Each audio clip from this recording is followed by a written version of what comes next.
بسم الله والحمد لله والصلاة والسلام على رسول الله صلى الله عليه وسلم. أهلا ومرحبا بكم إخواني وأخواتي في قسم التجويد بالكلية العالمية لتعليم القرآن والعلوم الإسلامية تحت إشراف أكاديمية قرآن منهج حياتي للتعليم المجاني. In the name of Allah, praise be to Allah, peace be upon the Prophet Muhammad sallallahu alaihi wasallam. Dear brothers and sisters, welcome to Tajweed section in the International Faculty for Teaching Quran and Islamic Studies, which is a branch of Qur'ani Manhaj Hayati Academy for Free Learning. This is our second lesson in Tajweed. In the first lesson we have talked about the meaning of Tajweed and the benefits of learning Tajweed. Then we moved to the Arabic alphabet and we have learned together the names of the 29 Arabic letters and their sounds with the three movements al-harakat with harakat, which are fatha, kasra and dhamma.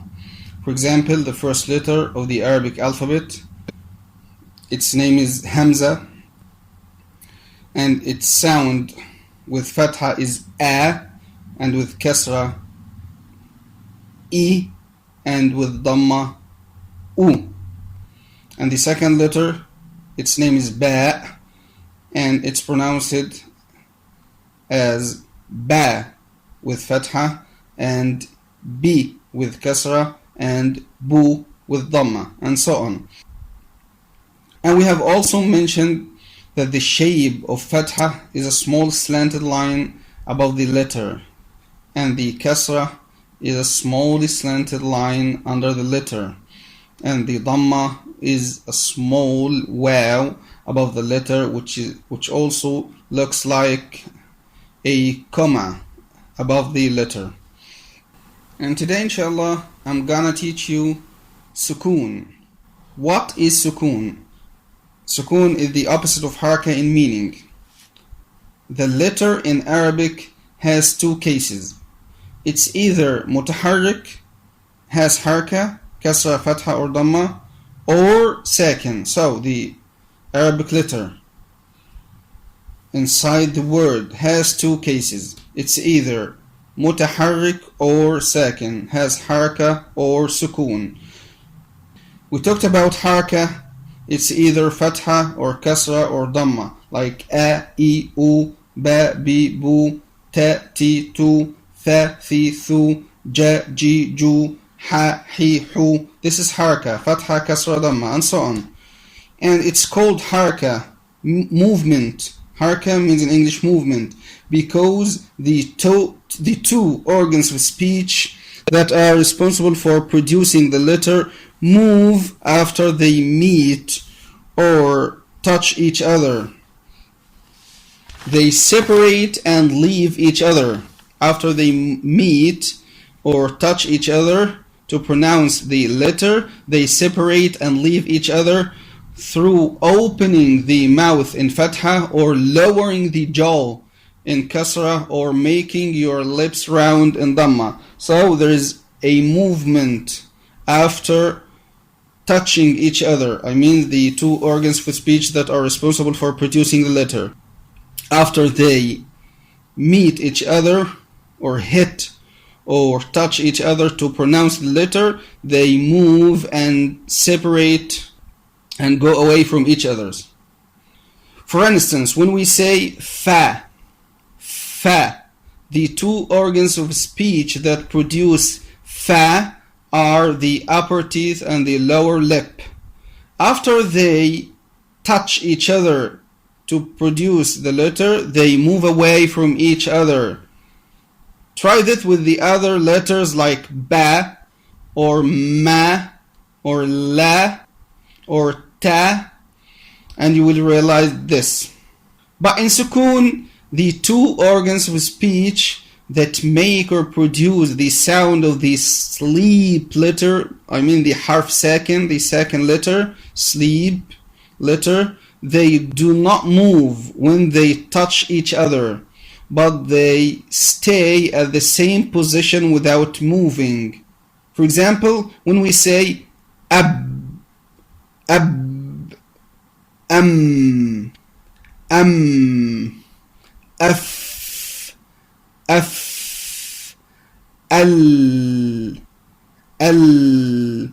We keep the organs of speech in the same position without movement as in the word أنعمت. The letter noon in أنعمت is sakin, a sakin letter in Fatiha.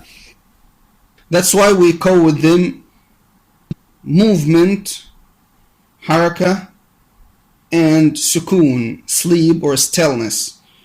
So movement, because the organs of speech move away from each other, and sukoon, stillness or sleep, because the organs of speech do not move or stay at their position after producing the letter.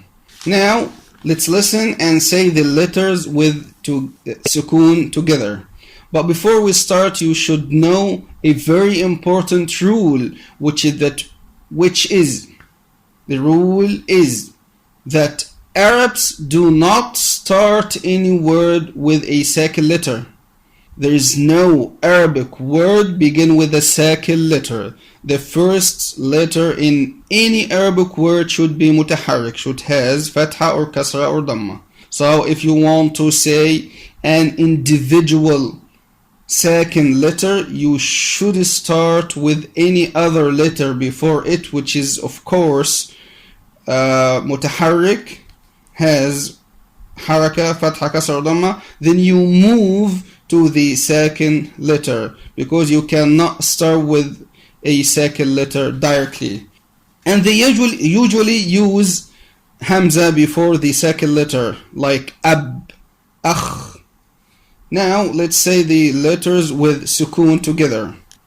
A, a.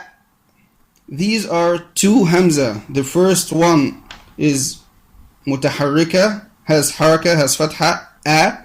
And the second one is sakina, a.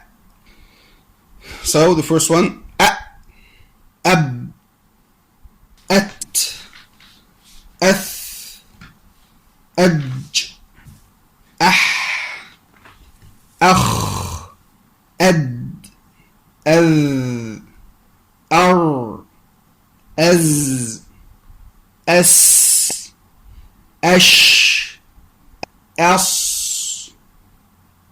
Like as-sirat, ab, at, av, a, ag, af, aq,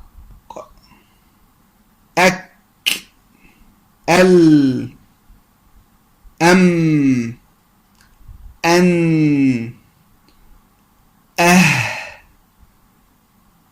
أو أي. So these are the letters with sukoon. Regarding the shape of sukoon, it's nearly a small head of the letter ha. The shape of sukoon is nearly a small head of the letter ha above the second letter. Like that on the letter sin of Bismillah ar-Rahman ar-Rahim. If you open your Mus'haf on Al-Fatiha, Surah Al-Fatiha, Bismillah, look at the letter sin of Bismillah. Letter sin has sukoon on it, which is about or nearly a head of the letter ha, small head of ha. And also the letter ha of the letter ha of the word ar-Rahman. Ar-Rahman. The ha here has sukoon, and on letter meme of Alhamd, letter meme here has sukoon on it, and on the letter noon of An'amt. Sometimes you find a letter without haraka or sukoon. Sometimes you find a letter without haraka or sukoon on it, a bare letter. It doesn't have haraka or sukoon on it, it's bare. This letter, which has nothing on it, neither haraka or sukun is also a second letter. It's a second letter. So originally it has sukun on it, but the sukun shape is not written. The sukun shape is not written here because this letter is merged or hidden in the letter after it. So when you find a bare letter that has nothing on it, neither haraka or nor sukun, this letter is a second letter, and we do not write the sukun on it as a sign that this letter is hidden or merged in the next letter, which we call idgham or ikhfa or iklab rule, and which we will learn and study inshallah later.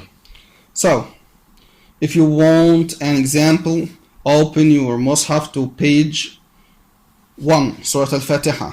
Look at the letter Lam of Bismillah ar-Rahman ar-Rahim.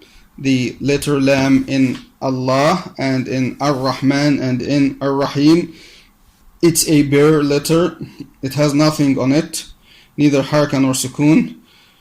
The Lam in Allah and Ar-Rahman and Ar-Rahim, the letter Lam in these three words has nothing on it. So it's a second letter, but its sukun is not written because it's a sign or evidence that this lam is merged in the next letter, which we call the rule of idgham. Idgham means insertion or merging, which we are going to study inshallah later.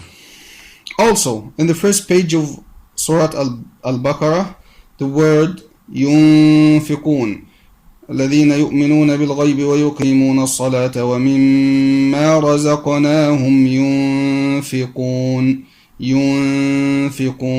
Look at the letter noon of the word ينفقون. The letter noon of ينفقون has nothing on it, so it's a second, but sukun is not written because of the rule of ikhfa, because noon here has a rule that is called ikhfa, which we are going to study inshallah later.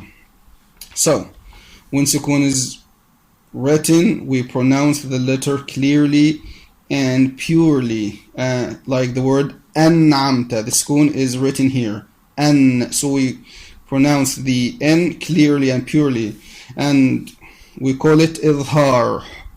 The rule of idhar, clarity, which means clarity and or obviousness. And when the letter is second in pronunciation but sukun is not written, we call it either ikhfa or idgham or iklab, and we're going to learn inshallah these rules later in ahkam al-nun al-sakina wa tanween. Well, that's all. See you next time inshallah. Assalamu alaikum wa rahmatullahi wa barakatuh.